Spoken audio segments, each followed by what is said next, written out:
Welcome to Blockbuster Tales, where movies come to life through epic breakdowns. Make sure to like, subscribe, and hit the bell for your weekly dose of cinematic deep dives. Let's dive into the story.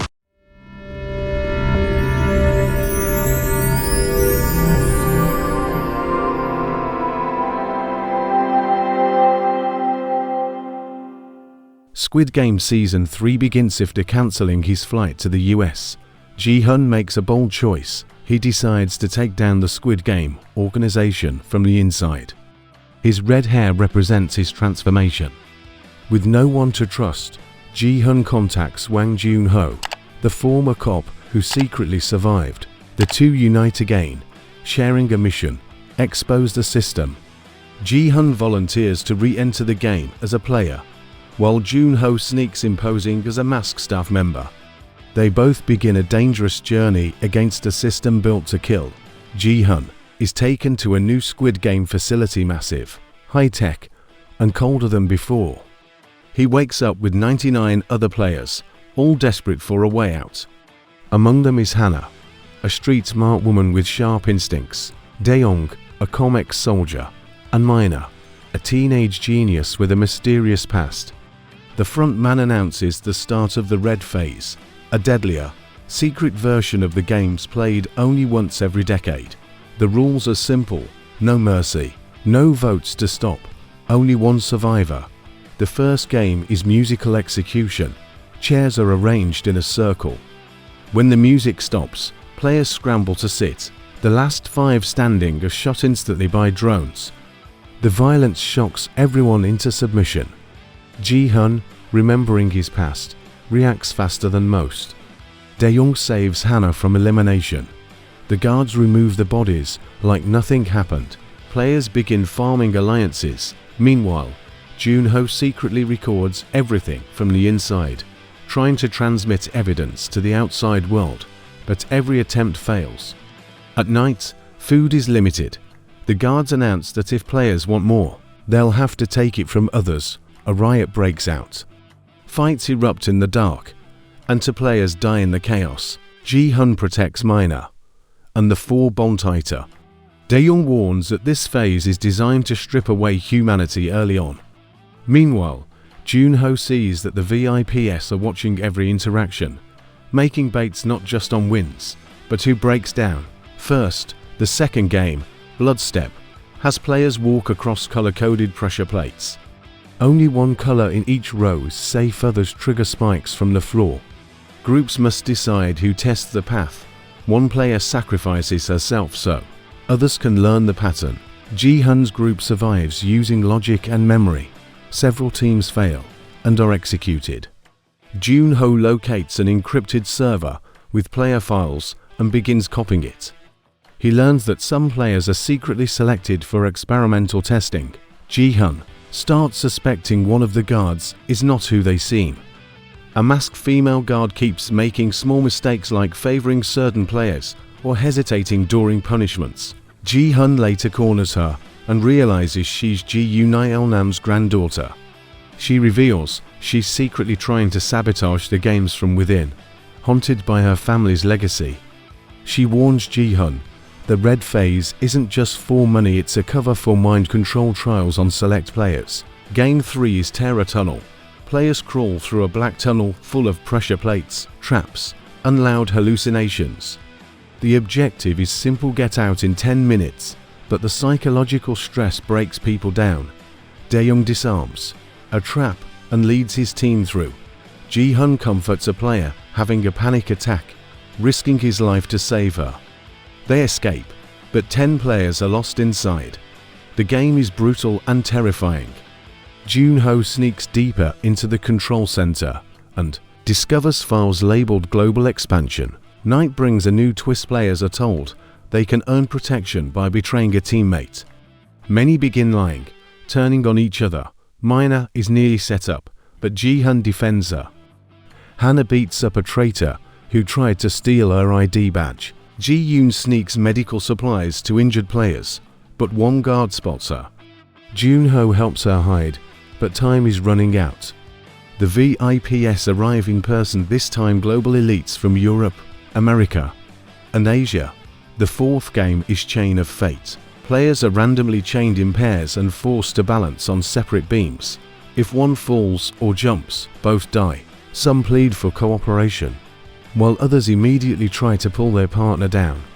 Dae-young nearly falls when his partner panics, but is saved by Hana yelling instructions.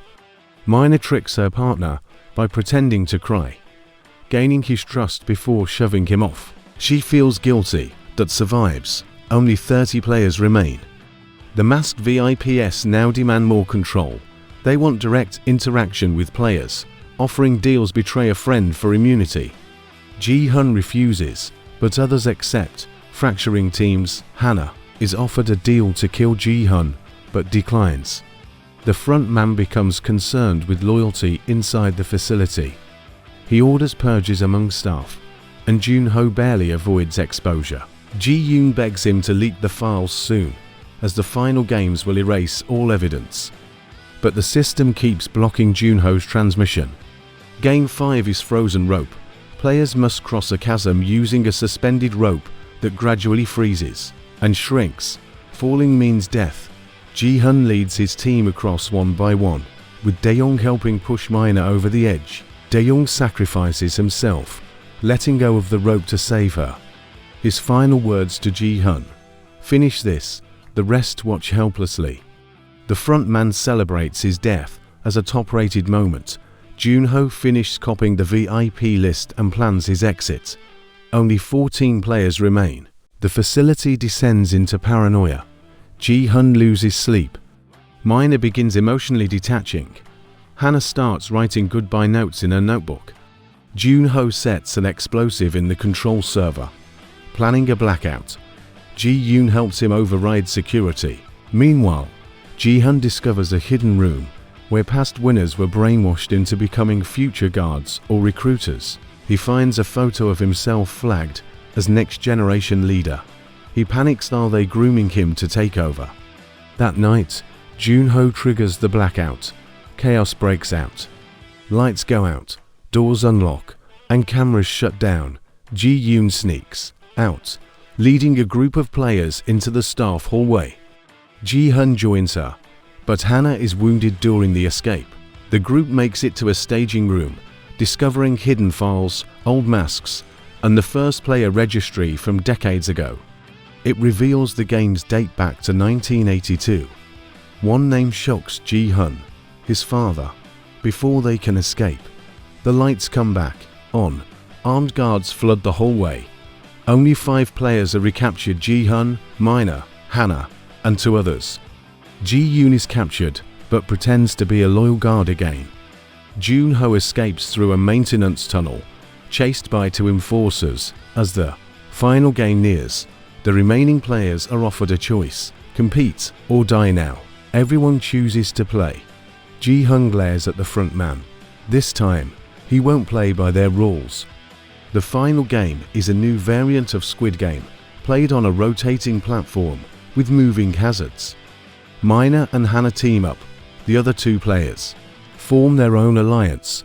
Ji-hun plays the middle, sabotaging both sides. One player dies early. Hana is cornered and stabs her opponent. Mina is knocked out but survives. Ji-hun battles the final player in a brutal hand-to-hand fight. Blooded and exhausted, Ji-hun wins, but the victory feels empty. The front man tells him, "Welcome home." Ji-hun refuses the prize. He demands the VIPs be exposed. Suddenly, the feed goes live Jun-ho, broadcasting everything from a hidden rooftop. He reveals the entire VIP list, the files, the names of global investors, and player deaths. The world watches as secrets unravel. Police raid the offshore facility. Some VIPs escape in helicopters, but several are captured. Ji-hun and the survivors are evacuated by force, just before explosives rigged by Ji-eun detonate the compound. News spreads like wildfire. Governments deny involvement. Protests erupt worldwide. The Squid Game is officially labeled a global terror network. Ji-hun becomes the center of a media storm, but refuses interviews. He visits Mina in the hospital. and ensures she's placed under protection. Hannah, permanently injured, goes underground. To help other survivors, Jun-ho disappears into hiding again. Ji-eun is presumed dead in the blast, but Ji-hun believes she escaped. Weeks later, Ji-hun is called to testify. He tells the court about every detail on the games, the system of control. But the world's power elites try to suppress the evidence. Many VIPs use influence to escape trial. Ji-hun feels helpless again, but something new begins. A global resistance movement formed by former players and activists. They ask Ji-hun to lead it. At first, he declines. Ji-hun visits his daughter one last time, giving her a letter and money. He tells her he might not return. He reunites with Jun-ho in a hidden safe house. Together, they discuss taking the fight. Beyond Korea, Ji-hun makes a final vow. I started this for revenge, but now, I'll finish it for everyone. Jun-ho hands him a briefcase. Inside is the full global map of Squid Game branches. It's not over. It's just beginning. In a closing twist, the camera pans to a new facility under construction in South America. A young boy is watching Squid Game footage and in a hidden monitor. Behind him, a man walks in the front man, alive and unscarred. It's time to begin again, he says. The boy smiles. Fade to black. A new generation is ready, and the game is far from over.